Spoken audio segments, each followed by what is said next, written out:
এটা হচ্ছে আমাদের বিজয় সিংহ দেবী সব হকার মেলা। ফুচকা, বেলপুরি, ফুল, বাদাম। মামা, বাদাম আজকে কেমন বিক্রি করলেন? এই যে দেখেন কত সুন্দর সুন্দর ফুল।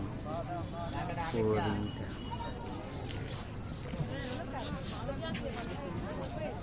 এই দিকটা দেখার জন্য অনেক অনেক পর্যটক আসে এখানে।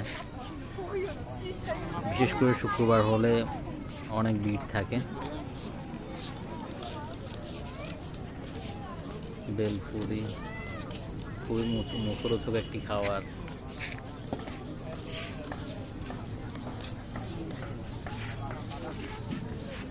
জালমুড়ি মামা খুব বিক্রি করতেছে।